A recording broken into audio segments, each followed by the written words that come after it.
I think the Sixers are 30-1 to win the NBA title. When you look at that roster, like just looking at the players on a list, it is a championship caliber roster. I cannot quit that team, especially now that they added Edgecombe. I think that McCain's a really good sixth man. I absolutely love what they have on paper. I got him at 18-1 to win the East, man.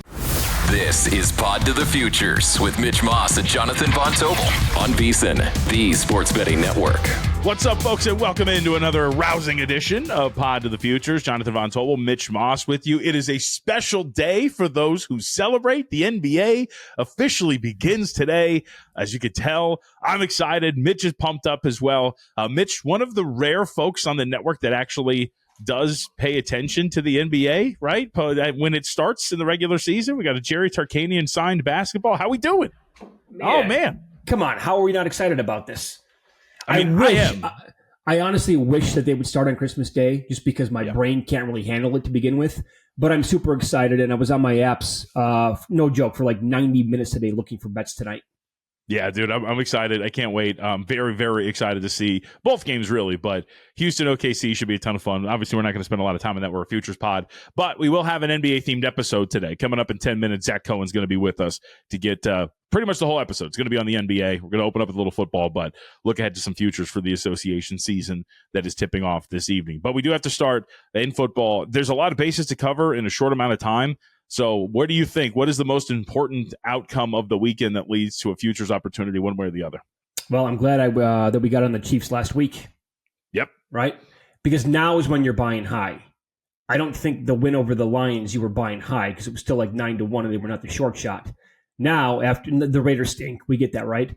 But here we go again, right? Who's good in the NFL?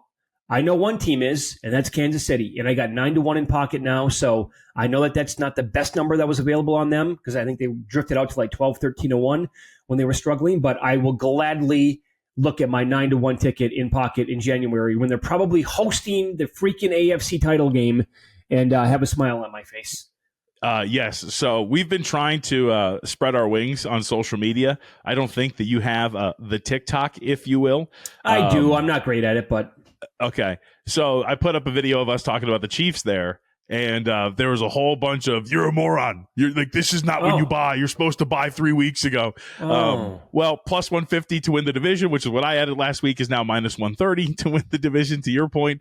The 9-1 to win the Super Bowl is now 5-1 to win the Super Bowl. So this is what we talked about. You know, when you get an impactful win like that, in division especially, that's going to make a difference for you in terms of odds.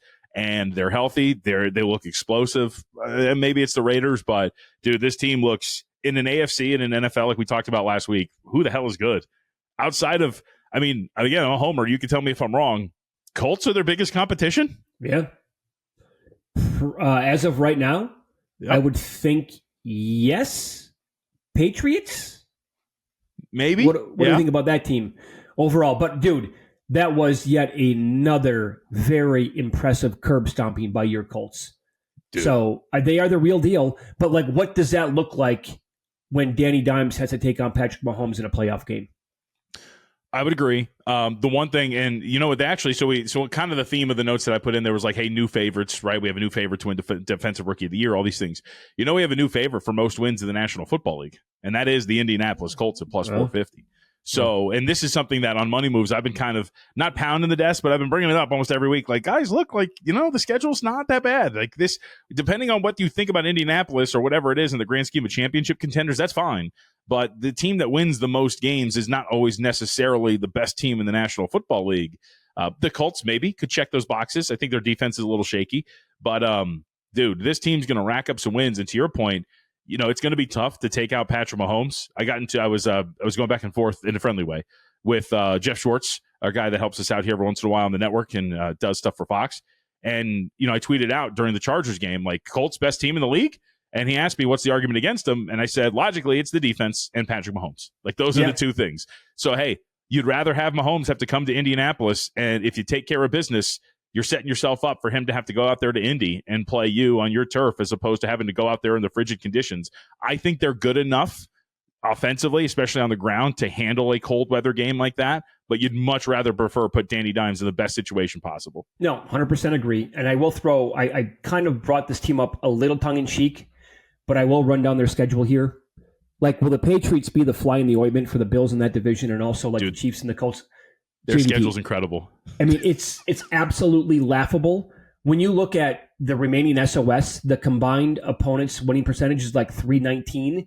That's like 50 or 60 points lower than the next closest team to them. So it's easily the most. They can navigate the schedule. It's the easiest schedule in the entire league.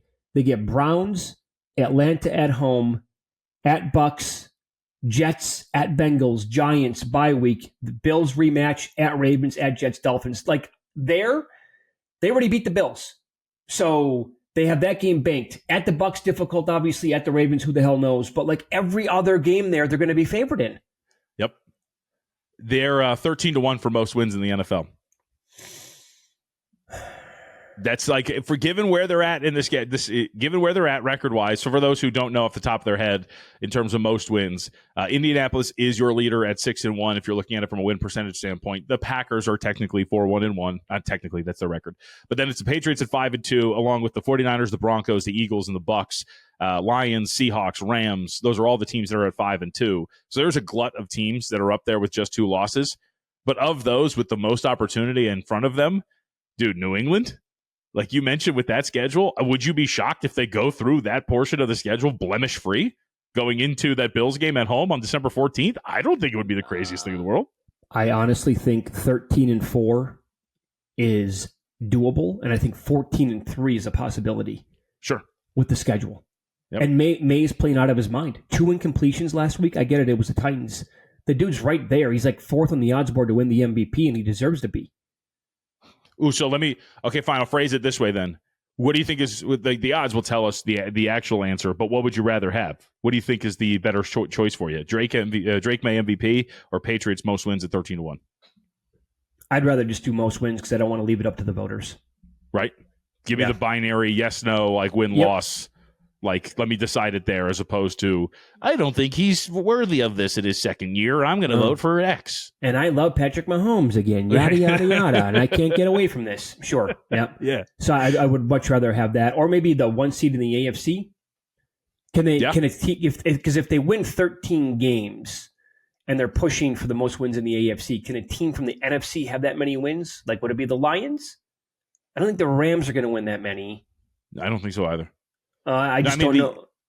I guess the thing that would get you is, I don't know. The Packers are a weird team, you know. Like their schedule on the surface. Like you have the Steelers, the Panthers, the Eagles, the Giants, but you're watching them in 1-score games late against Cincinnati. You're watching them need to come back against the Cardinals.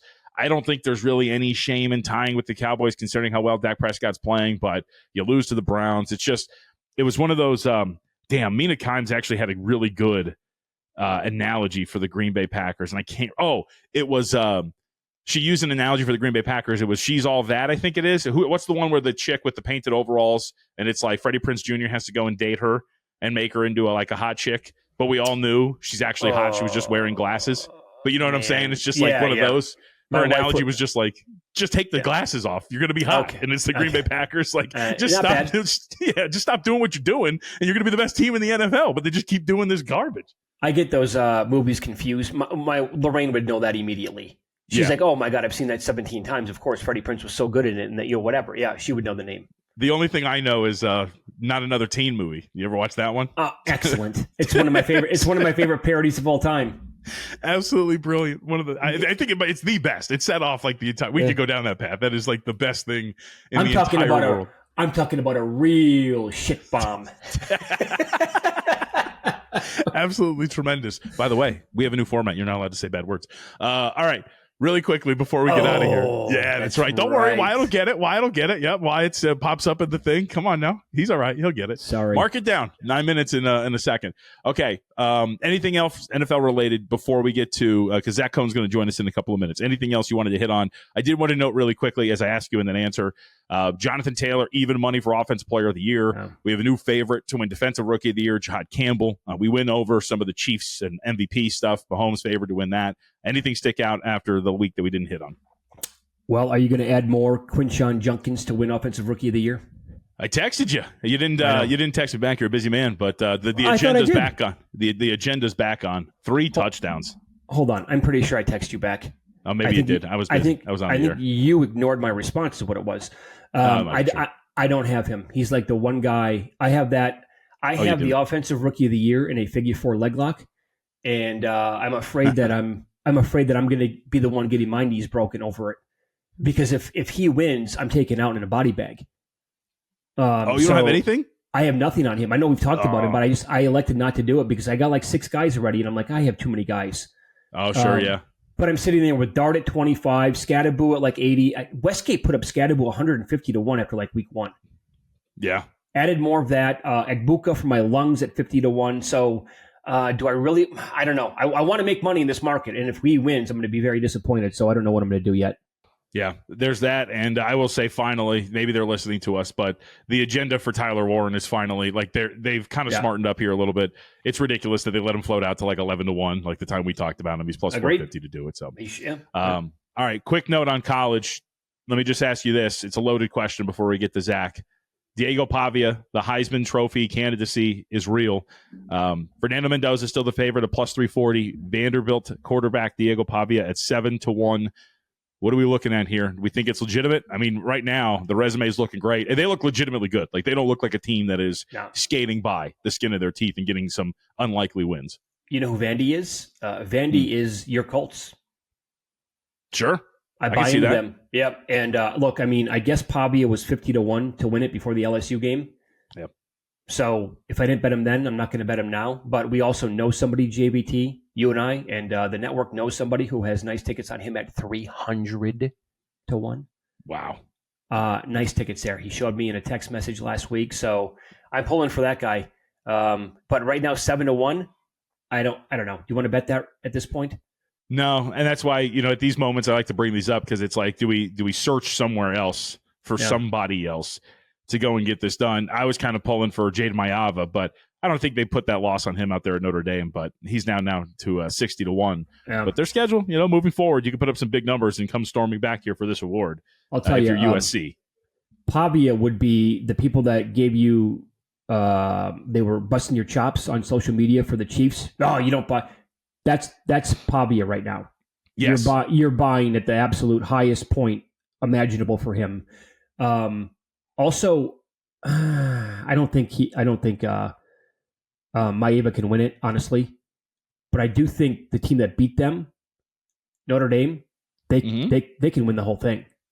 Yes. Yeah. I think they're legitimately good.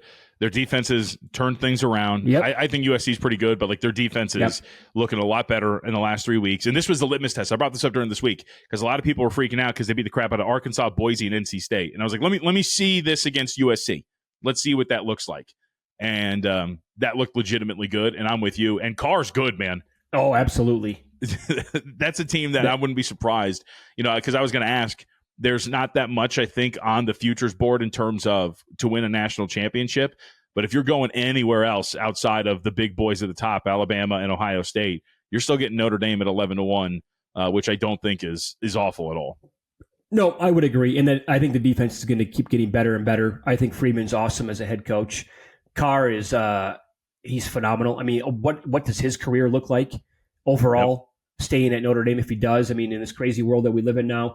But to your point, Alabama and Ohio State, they are the absolute nuts. Way that Alabama is.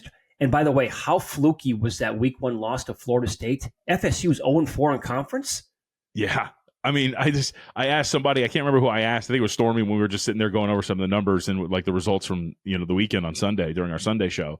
And I was just like, what do you make a rematch point spread wise? Alabama and Florida State. Because like, again, they were 2 touchdown favorites on the road. And I think you even if you put it in Tallahassee, you're still putting it at like 15, 16. I think it's got to be close to that closing number from week 1. I really do. Yeah, it's crazy. All right. Well, with that, let's celebrate. It is a day of celebration. We'll take a break here. When we come back, Zach Cohen, senior editor over at VSiN.com, is going to join us. We get his futures plays for the upcoming NBA season. We are so excited here on Pod to the Futures. Back here on Pod to the Futures, and the first-time guest, at least this time around, because, we're only like 5 episodes in, Zach Cohen, senior editor of VSiN.com, is with us. Zach, it is the day. The NBA season is here. I am wearing my Clippers alternate logo baseball cap for a reason. We are very excited for what I assume to be a very strong year for the Los Angeles Clippers. But how we feeling, boys? I'm excited too. I'm wearing a Suns shirt because this is probably the last chance I'm going to be able to do it with any type of pride. So I'm excited. They're not going to be sneaky good this year, Zach? They might be good against the spread. I think that the new coach that they just hired is like a genius. Jordan Knott, he's giving off Eric Spoelstra vibes. Ooh, Eric Spoelstra vibes. So he will then divorce his wife right before he gets a big contract extension, I think is what we're thinking here. Smart move by Eric Spoelstra. All right, so let's dive in. 2 games tonight. Again, we're a futures pod, so we're not going to focus on the games this evening, but we want to go big picture. We want to talk about some of these from a future standpoint. You've got a bunch of win totals, so I kind of want to start at the top and work our way down. And let's start with the New York Knicks, and then we'll get to some other big topics and whatnot as the season moves along. I know Mitch has some questions about some big money line futures that we can potentially hit, but I wanted to start with the Knicks because I'm morbidly curious about this. I also saw that Yabusele checked in at like 285 on like the official height weight thing, which is kind of crazy. He's giant. But what do we make of what the Knicks have in store and what looks like a very watered-down Eastern Conference considering the trio of Achilles injuries that took place in the postseason last year? Yeah, I mean, I think that the Knicks are going to be a really good regular season team. I'm not sure that I still buy into what they have defensively for the postseason. Like, I think that, having Karl Anthony Towns out there is a problem when you're trying to think big picture winning an NBA title. But, they won 51 games last year, asking them to win 53 plus when you're assuming probably better health from Jalen Brunson and just a better bench this year with Jordan Clarkson and Gershon Yabusele, you just said. I think that this Knicks team should be expected to win 53 plus. I think they're built to win regular season games, which is the type of competitors that they have on that team. This was a team that under Tom Thibodeau took the regular season very, very seriously. And I don't think that's going to change this year. I think getting home court advantage throughout the Eastern Conference playoffs is important to them. What's the biggest, you mentioned the defense there, especially with Cat when he's going to be on the court for big moments in the playoffs. Other than that, what's the biggest drawback here or the biggest negative that you have on the Knicks? Because when you look at the team, they absolutely they should be on paper anyway. They're better than last year, and they were awesome last year. I think it'd be like the health of Mitchell Robinson. He was really important to them last year, what he's able to do on the offensive glass and, what he's able to do guarding on the perimeter. Not a lot of players can switch out onto guards like him at the center position. So I think that him staying healthy, playing 60 plus games is big for them in terms of hitting that over. And Josh Hart, that jumper needs to come along too. I know that he's had, some issues as well this year. Said that his shot might not be the same, but it's going to need to be. Otherwise it's going to be harder to play it.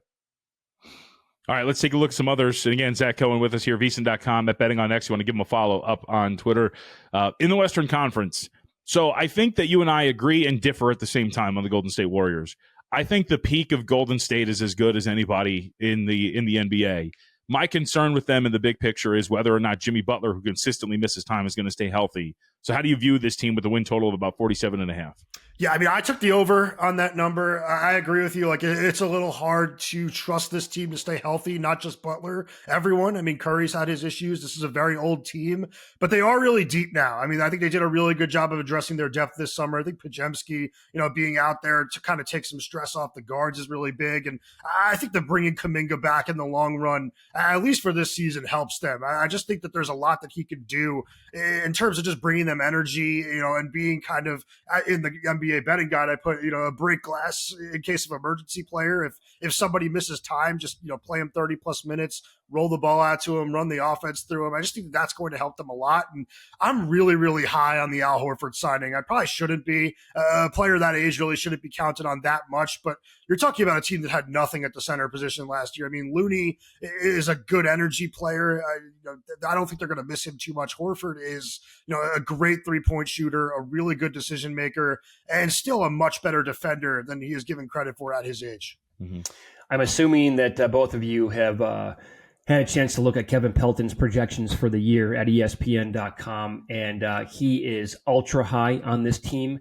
He is projecting them for 56.1 wins, and he wrote, I mean, that's absolutely bonkers, right? That's crazy. Right. And he says that when Jimmy Butler, if they had him for a full season last year, they were on a 63-win clip, which is 77%. And he said that their roster grades out with 11 players better than league average, tied for the Thunder for the most. Like, his numbers are so high in Golden State, I actually had to read it like two or three times. I know they were number one in defense once they got Butler, and they were number one, I believe, in opponents' turnovers caused. Like, they just caused a lot of havoc for teams. So I definitely see the upside. It's just, like we're saying, can you trust those guys to play that many games? 56 is a ton. Yeah, that's crazy. I mean, when you're doing projections like that, I assume you have to account for some missed time, but that seems like that is not the case for Pelton's projections. That's a very rosy look for the old Golden State Warriors here. All right, let's hit a couple of the other win totals. I want to kind of have a theme here as we kind of go along. I'm going to get to awards next, and then afterwards, some big picture thoughts on some of these teams. I'm wearing the Clippers hat, buddy. I am saying this right now. I always get crap for this. I'm actually very even-keeled when it comes to this Clippers team. People act like I'm picking them to win the championship every single year. They're a good team. And from a win total standpoint, Zach, as you could probably speak to here, they've actually been one of the best win totals wagers you can make over the last 3 seasons. Yeah, I mean, it was available at 45.5 a few months ago, which was crazy, and I pounced on that. But now, 48.5, I still think seems very, very low. I mean, you're talking about a team with like world-class depth, like depth you almost can't even make up. It's, Chris Paul coming off the bench, giving them really, really good minutes. He's looked great in the preseason so far. Brook Lopez behind Ivica Zubac gives them, a very good defensive center on the floor at all times. And now, a floor spacing big. And I think that in the preseason, one of the things that I saw was that Paul, John Collins, and Brook Lopez together, that trio looked unstoppable because you had Lopez pulling, opposing bigs away from the basket, Collins, kind of working as a pick and roll finisher. And there was just so much space for them to operate with. And then you're talking about the offense, the starting lineup, which I haven't even mentioned yet, is unbelievable. I think that Bradley Beal is going to fit in really nicely. Harden is a really good regular season player still, even no matter what you want to say about him in the postseason. And Kawhi Leonard, knock on wood, is healthy at the moment. Mitch, I know you're going to go here, but I just want to say that backup unit is the one I am most excited for. Like John Collins as like the vertical lob threat next to the floor spacer with Lopez, and the way Chris Paul can use both of them against the other backup units. I just like that should be on paper. That should be such an advantage against a lot of opponents. Well, hold on though, because I have it in my brain, and I think he's a favorite JVT of ours, and I think a lot of the people on the network as well. Aren't they going to miss Norman Powell like quite a bit? Go ahead, Zach. I'll let you answer that. I mean, like, I really like Norman Powell, but bringing in Beal for like $5 million a year is almost a perfect replacement. I mean, Beal was not good for what the Suns needed last year and still averaged 18 points per game on very, very efficient shooting. It was just a little redundant with him and Devin Booker on the same team, and Beal, maybe his attitude wasn't there, but that's not going to be an issue playing for a Clippers team that, tends to, play the right way and has a really good coach in Ty Lue. I think that Beal is going to slot in really nicely and give them a lot of what Powell did, maybe without some of the driving, but maybe a little more creation as a mid-range shooter and a 3-point shooter. And I would also add, like, I don't know if this is going to happen. Zach watched a lot of them out there in Phoenix, but I do think that Van Gundy is going to get the most out of him defensively. And I think that is, if like the upside of like peak Beal defensively versus Powell, I think that is an upgrade for them. If you're talking about another guard who can defend relatively well. And given the fact that I'm trying to still find those FUCK shirts online so I can buy one, I think that group and that unit under Van Gundy has been so good defensively. That's going to be an upgrade on that end too. All right. I just have it in my head that I think I have bet Norman Powell like 4 years in a row to win like Sixth Man of the Year. Or most improved, yep. Or one or the other. And I can't, like, there's so much stank on Bradley Beal from last year that I can't get that out of my brain, and that's probably a mistake that I'm making. Yeah. All right, let's go to your other favorites. I think this is emerging as your favorite team. As I converse with Zach Cohen in the Hardwood Handicappers group chat, rest in peace, the Raptors come up quite frequently. And I think that is this going to be like your baby this year? Is this going to be the team that you're psychopathically watching on League Pass every night? I think you're putting some of Kelly's love of the Raptors onto me. I think the Grizzlies are the team that I'm now most invested in a big way. But I do think that the Raptors are going to be a good team this season. I think that over 38.5 wins is a good look. And, we'll talk a little bit about the awards market as well. I just think Toronto, there's something to be said about them wanting to win in a year where everybody else seemingly wants to lose, and they have kind of pushed the chips in with this weird roster that I kind of think is going to be decent. I mean, it might lack shooting. I think that maybe you need a few more 3-point shooters on this team. Maybe that's Grady Dick. Maybe it's Jacoby Walter. One of those guys emerges. But I like the length that they have with Ingram and Barnes on the wing. I think that Pirtle's still, one of the better defensive centers in the league. And quickly, Barrett is a solid backcourt. Maybe it's not great. Barrett has his deficiencies, but he can knock down quarter threes. He can score a little bit. And yeah, like I said, I just think that there's going to be a tenacity that this team plays with. Last year, they were one of the best defensive teams in the league after the All-Star break. And I do think that Rajakovic is going to have them playing some good defense again. And I like the bench that they have as well because they have drafted sneaky well over the last couple of years. Yeah. JVT, these are the kind of teams that I love in the NBA. Like getting on that team the year that they actually make the big bounce. So with Zach, it's going to be Toronto. Obviously, he's going to make a case for the Grizzlies. I have 2 teams this year. I bet them immediately up the Summer League. Charlotte over 24.5. Yep. And the team that I cannot stop this year is Portland. I know that you don't have anything on them, Zach. That's the team that I absolutely love, and I think their ceiling is like 42, 43, 44 wins, push for a decent playoff spot. What makes me nervous about Portland is Scoot's going to be out to start the year, and I do think that they need him a little bit. His offensive creation is definitely important. I think he kind of made strides last year as a defender. It's going to be really close. Like, I was looking at that number, and I couldn't decide if I wanted to go over or under, but that team is definitely interesting. I'm really interested in seeing what happens at the center position because I love both Donovan Clingan, and I now love Young Hansen. Me too. Let's take a break here. When we come back, let's shift to some awards. I have added an award in the last couple of days, and it's all because of Zach Cohen. We'll tell you what that is next. All right, so let's talk some awards here. Zach Cohen again, senior editor at VSiN.com, betting on X, up on X, if you will. At betting on Blue Sky. We don't want to go there, though. All right, let's talk some awards. I mentioned the awards, the award, the player that I added because of you, Zach. I'm in. I know I got like the short number. Ace Bailey at 9-1, I still think is worth adding, and so I did. Walk us through your thought process on Bailey for Rookie of the Year. Yeah, I mean, I just think that Bailey is a really unique player. Like, being 6'8", 6'9", and having an elite jumper is very, very rare. And I think that what we saw at Rutgers was a complete lack of spacing just getting to him. I think that was a really ugly offensive team, and it made him look very bad. Playing for Will Hardy is going to be the exact opposite of that. Hardy is unbelievable at getting players moving. I think that, you look at Bailey's preseason, he was scoring a ton of points and barely putting the ball on the floor. Like, everything he was scoring was either cuts to the basket, shots off the move, and just shots where he was kind of given opportunities, spoon-fed opportunities to make open jumpers. And I think we're going to see a lot of that throughout the course of the regular season. I think that 18 points per game is a very realistic, target for him. And I think this is a player that's going to thrive in that situation. I know that he didn't really want to end up there. I ended up firing his agent, partially because of that. But I think Utah's a perfect situation for a player like him who, people were down on, but this was a player that was number 2 in that recruiting class and still has a world of talent. I think the Jazz kind of hit a home run with him falling to 5. Yeah, and so can we clarify this for the audience as well? Like, a team winning 18, 19 games, that probably will not have an impact on this guy winning the offensive Rookie of the Year? Shouldn't matter. Right? No. Yep. Yeah, I mean, so in the NBA guide, I wrote a piece on the awards and kind of like what you're looking for. Really, the only thing that's important is points per game. Like, I think what did I put in their average Rookie of the Year season was about 18 points per game. Yeah. Yep. And the number of games do matter. As I went back over the last 25 years, only 3 times has there been a moment or a winner, if you will, that has played fewer than 70 games. So, like, the Rookie of the Years have played a ton of games, have gotten a lot of opportunity, and I think that seems just like what Bailey's going to do. I mean, Zach, you could kind of talk to this a little bit more for the Jazz overall, because I bet their win total under. I think sooner rather than later, they're just going to go, let the kids play. Because we have to see what we have here at this point. And some of these veterans they have, I think, aren't going to be there, like a Larry Markkinen and others, by the time we get post-trade deadline.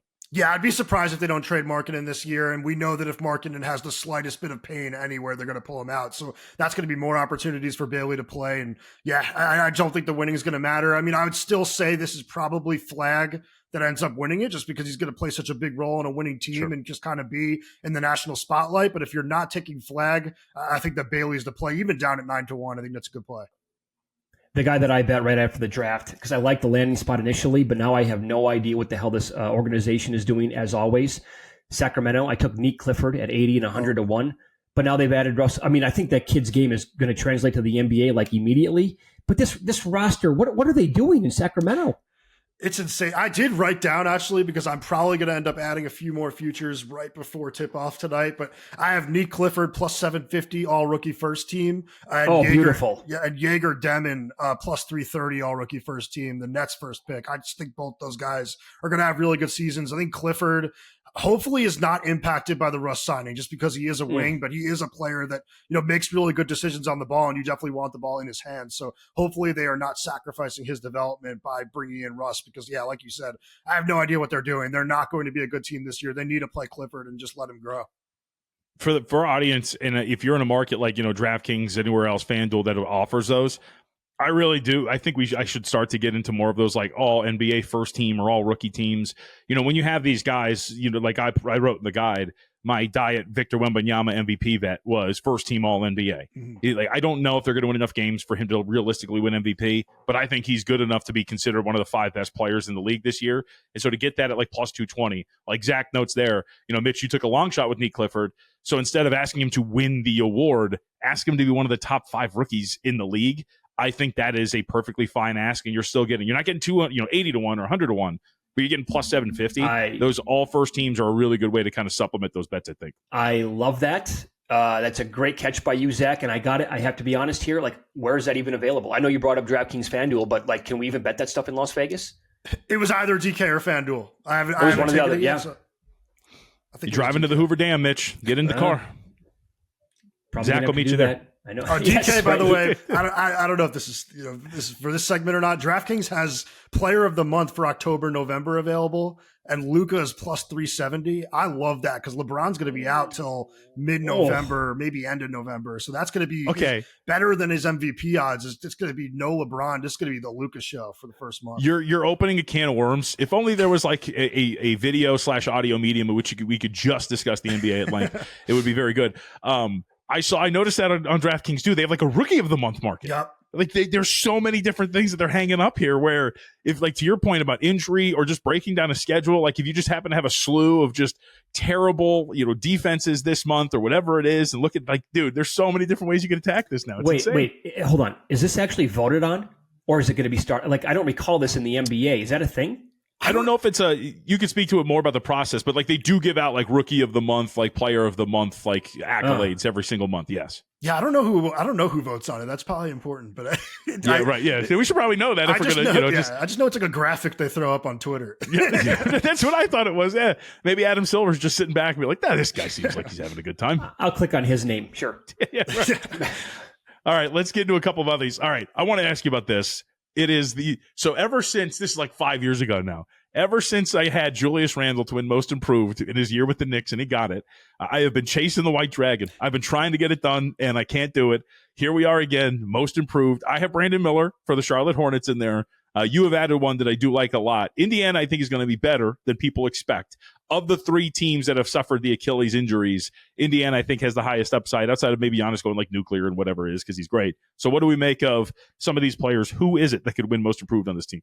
I mean, it's probably multiple players. Like it could be Nembhard too, but I took Benedict Mathurin at 20 to 1, and that's still out there to 15 to 1. I think it's a really good play. Like, I just think that Mathurin is the player that, they really need to lean into if they want to make the playoffs with this roster because they have kind of been, an equal opportunity offense throughout the Rick Carlisle era. And Benedict Mathurin is a player that they have kind of always said doesn't fit that offense to a T. He's a bit of a ball stopper. He needs the opportunities, to kind of isolate with himself and create for himself. I think that he's going to have that this year because they are just going to be lacking for offense in a big way with Halliburton, the offensive engine out. Now Miles Turner, a 3-point shooter on the Milwaukee Bucks. I think that they need to lean into Mathurin being their go-to scorer. And I think 20 points per game is a very realistic target for him.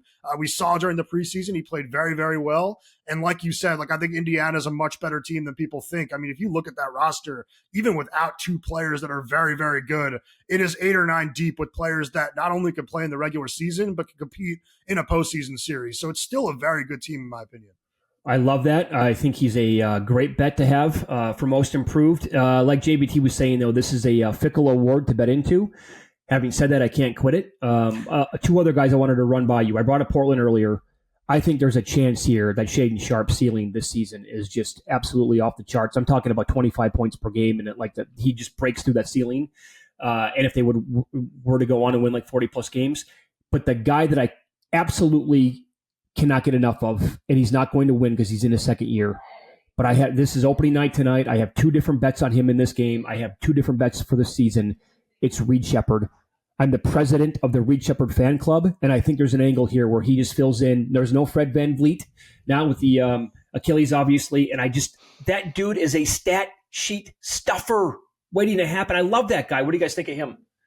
I love Sheppard. I mean, I don't know if he could win Most Improved because he is a year 2 player, but he's a huge part of the reason that I have not really dropped the Rockets down whatsoever in terms of win total. Like, I think Houston's going to be every bit as good a regular season team as we thought with Van Vliet. Maybe they miss Van Vliet in the playoffs. They probably will, but I think that Amen Thompson and Reed Sheppard can hold down the point guard position very, very well. And that's part of the reason I'm playing the over on their win total. And I did text JVT right before this. I love a parlay of Thunder and Rockets to win their divisions at plus 100. Ooh, okay. What, really quickly, before we hit our break, pop quiz for both of you. Zach first. You might know this because you read the piece, allegedly. What was the last year that a second-year player won Most Improved? Oh, man. It was 5 or 6 years ago, right? I don't remember who it was. Do you know what year, Mitch? You want to fancy a guess? I'm going to say before the pandemic.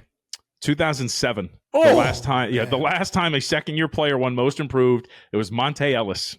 Wow. This dude, this new mainstream media, I'm telling you, all they do is they come in, they ruin everything. There's just been this move to not give second-year guys the award. They don't want to do it, and I don't know why. It's because he can't use a keyboard. It's such a good gif.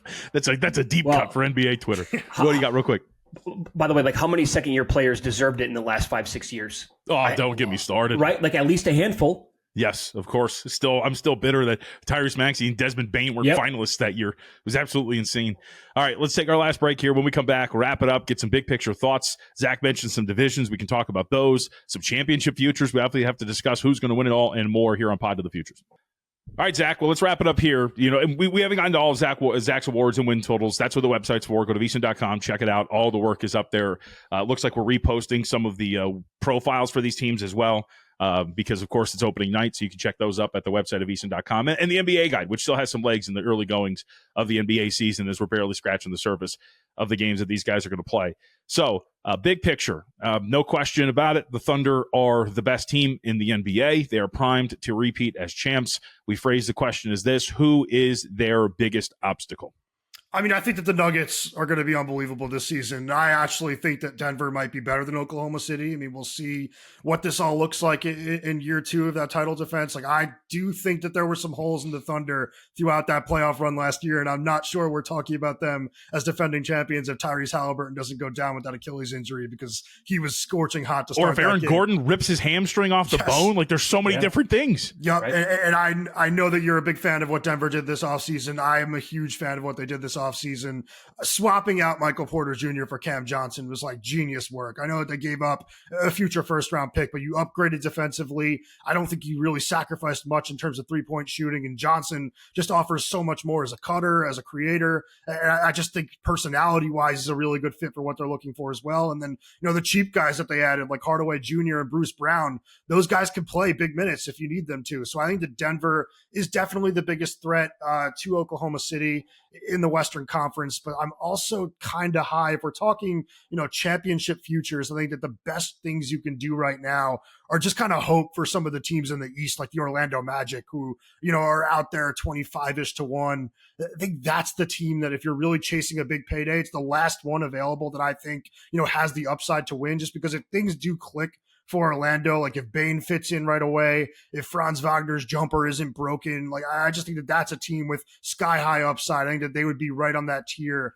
with the Knicks and the Cavs. It is pretty crazy, Mitch, how they move on from Michael Porter Jr. and all of a sudden, you know, he's big on like ivermectin as cancer treatments, and like all we're hearing from him all off season is that he's been a wackadoo this whole time. So it's addition by some crazy, right? On paper, is this the best Nuggets team ever with Joker? It's close if it's not. I mean, the Caldwell Pope teams, like that, those were really good teams as well. But I think this might be better just because I do think that Brown is just an unbelievable player. We just saw that with him getting a massive extension. And yeah, I think his bench is a little bit deeper. So I do think this is probably his best team. The only thing I'll say is that Murray and Gordon are less healthy than they were when they were, you know, right in smacking Jokic's prime. Yep. All right, let's talk about some divisions. And you mentioned your parlay. Are there any other divisions? Like here, actually, I'll ask this. I don't know if you've been with me on this every year, but there have been times where we've shared it. Are we going to try one more time? Because you're so high on Orlando, but are we going to give the Atlanta Hawks one more shot to win this bleeping division? I would because actually in the guide, yes. I took the under on the Magic's win total because I do think it's going to take them some time to figure things out. Mm-hmm. Suggs is out to start the season, and historically we have seen, Banchero and Wagner miss some time. So I think the Hawks are actually a better bet to win that division just because I think they're going to be a little bit healthier. And I think that they're a little bit deeper and kind of built for a regular season. Like even if Trae Young were to miss time, you could just kind of play Dyson Daniels at the 1. You could move Alexander Walker into the starting lineup. You have Kennard. I think that team has crazy depth. Like I think we're talking 10 deep for that Atlanta team. And I think that plus money odds for them to win that division is definitely a good bet. Does Cleveland run away with the Central? Are they going to get resistance from a team? Like, what do we know about the Bucks? They feel to me like they're a complete wild card this year. I actually like the Bucks over on their win total, and I think that they're going to be a lot better than people think. I just don't know if they could win that division. I still think that Cleveland's floor is 54, 55 wins, and I'm not sure that those teams even have that ceiling. So I'm a little higher on the Bucks. Like I think that that's going to work. We saw towards the end of last season that Giannis, surrounded with all the shooters, was a very, very dangerous offensive team. And I do think that upgrading to Turner at the center position was a nice, kind of win now move. And they also have, some assets to make a move if they needed to. But I do think this is going to be the Cavaliers division. Yeah. Don't we think that Giannis has a chance? I talked about maybe this being the best Denver team with Joker. I think Giannis has a chance to have his best year ever. I have Giannis written down as the only player I'd consider it for MVP at 13-1. I just think that, all the stars are aligned for him to have a monster season. Mm-hmm. If he does stay there for the entirety of the year and they flirt with 50 wins, I think it's going to be him. So I think that having him at double-digit odds is kind of crazy. I know that Joker is going to put up some insane stats again. I know that, Shai Gilgeous-Alexander is going to average 30 plus, but I do think if Giannis leads that team to a top 4 seed in the East, a team that we perceive to be very bad, even if it isn't, he's going to get that credit. What team is we'll call it a big dog, any team projected to be near the top in the top 6 that has the highest likelihood in your mind to slip out of the picture entirely that most might not expect? Would you consider the Spurs as a likely team to be in the top 6 in the West? It's probably not the answer you're looking for. No, I mean, I think perception wise, I think that's probably there. Like, right. Like I think a lot of people expect that big step from this team. There's a lot of Wemby MVP conversation being had, which I don't think is going to be plausible. So I think that that's up there. I mean, I was trying to guide the witness a little bit because I do think that the Lakers are probably one of those teams as well. And I think that's something you and I talked about before. Yeah, I think I'm pretty down on the Lakers compared to consensus. I was actually, pretty high on the move that they made to get Ayton in. I just don't think they did enough in the offseason to address the defensive side of the court. I just think, adding Marcus Smart was the type of move that I thought they needed to make, kind of more around that roster, but they're not even going to start him on opening night, which is a little surprising to me. They're going to bring Gabe Vincent into the starting lineup and bring Smart off the bench. I just don't think that they have enough dogs on that team. Like I think someone needs to go out there and be willing to guard on the perimeter, and they really don't have that. And I think you're putting a lot on Luka to just kind of be like the best offensive creator ever, which obviously he's a great one, but I just don't think they're going to be good enough offensively to offset the defense. Yeah. Plus, what about if this injury lingers around for LeBron? I mean, it's crazy to talk about because the guy's never hurt. Well, here you go. Father Time catches up with everybody. Yep. And you're talking about like their third best player, their third most expensive player, Austin Reeves, is a player that, people think should be coming off the bench. I think the consensus is that he should be their 6th man, and they're not going to be willing to make that move. So they're just not using that team, you're not using the rotation the right way, I don't think. All right. Well, let's talk about that Spurs team then. What are we expecting? I'm just expecting, 40-ish wins, if that. I think there's a chance that they go way under because in the guide, I felt like I was skewing a little heavy towards overs, and that means that some teams are going to have to go way under their totals. I think there's a chance it ends up being the Spurs. I think that Wemby is a really good play, as you mentioned before, to make first-team All-NBA. Like, I think that he's going to put up some insane numbers, maybe numbers that we've never seen before. I just don't think that this team is going to be very good. I think that Fox is a questionable fit for Wemby. I think that I was a little higher on it at the time, but when you bring in Fox to play with, Stephon Castle, and then you draft Dylan Harper, you're talking about 3 players that are all ball dominant, guards that need, to drive to the basket. They're not great shooters. I think that the team itself lacks the 3-point shooting you need around Wemby. And I think that they lack kind of, a second big man that could really make teams, pay for, if you do put your best player on Wemby. I think that's well said. If he stays healthy, right, there's no conversation here for Defensive Player of the Year. Like he has to play fewer than 65 games for somebody else to be worthy of a bet.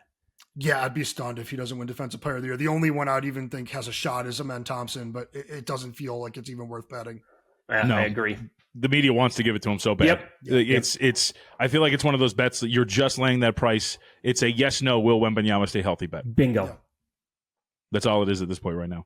All right, so let's open the floor because we've had a couple of your win totals. We've talked about a few of these things. A team that we have not yet discussed. Is there something? Do you want to get on your soapbox about your Phoenix Suns? Is there anything else that you would like? That I mean, look, you're getting money on opening night. I do like the Suns on opening night. I mean, that's not what this show is for, but they're playing the Kings. No, of course not. They're playing the Kings without Sabonis. But I do really think that there's something with the Grizzlies. I know I've been kind of beating that drum for weeks now, but I just think they did really well in replacing Desmond Bane with Caldwell Pope, Ty Jerome, and Cedric Coward. I know Jerome's going to miss probably the first 4 to 6 weeks of the season. That calf injury was really bad, but I think there's something that Caldwell Pope was like the money acquisition of last summer for the Magic. That was the move that we thought was going to take Orlando to the next level, and it did not end up working out. Caldwell Pope shot terribly from behind the three-point line, but that's a career 40% three-point shooter, shot like 33% last year. That number's going to creep back up towards 36, 37% at the very least, and I think he's a much better fit in the Grizzlies system, where he's also a better defender than Bane. So like, there's a chance that ends up working out really well for them. And it's the health thing with them is really, that's the main issue is, Jaren Jackson Jr., Zach Edey are all going to miss time to start the year, but Ja Morant's expected back for opening night. And I think that team is really, really deep, and I think they're going to be really well coached. I have Tomas Isolo to win Coach of the Year at 40-1 as one of my dart throws. So I think that team ends up surprising some people. They won 48 games last year. Like, they are very, very good. Well said. We have to spend at least a minute here on the Philadelphia 76ers. We've been trusting the process for more than a decade. Is this the year it finally pays off? I'm always going to be somewhat tempted. Like you're talking about, like big numbers. Like I said before with the Magic, I think the Sixers are 30-1 to win the NBA title. When you look at that roster, like just looking at the players on a list, it is a championship caliber roster. Yeah, so let's see what Paul George looks like when he comes back. Maybe it's a team you buy into in the second half of the year once they prove they can stay a little bit healthy, because I still think there's going to be long odds available, but I cannot quit that team, especially now that they added Edgecombe. I think that McCain's a really good sixth man. I absolutely love what they have on a paper. I got him at 18-1 to win the East, man. Like I'm not quitting. I'm in. I'm with you. And again, like I thought that this was Zach was making fun of me. I thought this was like the theme of the NBA season for so many teams. If not now, when? If you look at the makeup of the Eastern Conference, if not now, with everything, with these teams demolished by injury, with the Celtics and the Pacers and the Bucks kind of swept to the side, where the Cavs and the Knicks might be the best teams potentially, this is it. This is the time to, by default, rise and insert yourself in contention in the Eastern Conference. I think I would go so far as to say the way this Eastern Conference looks on paper, I know how the rest of these other years have looked. It's an abject failure if they do not make it at least to the Eastern Conference Finals this year. Yeah, there is everything on paper for them. And Zach noted all the other pieces. They're quietly a pretty decent mix of young talent and old talent. This is supposed to be it. And if you like, health has been a concern. There's these weird things happening with this team. I get it.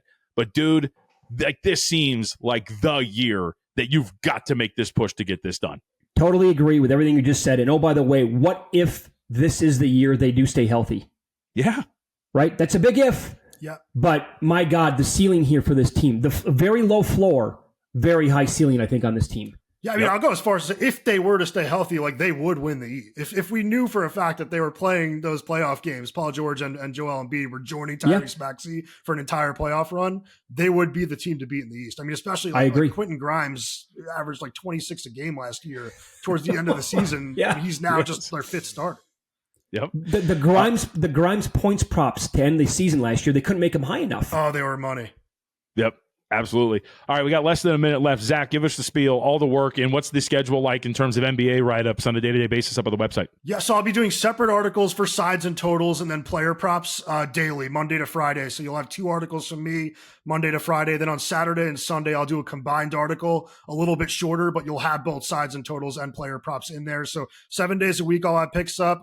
I'll occasionally have picks on the picks page that are not in that article. I am always throwing things in. I have a lot of action on a daily basis. It's probably not a good thing, but yeah, if you like the NBA, come to VSiN.com. You're gonna have plenty.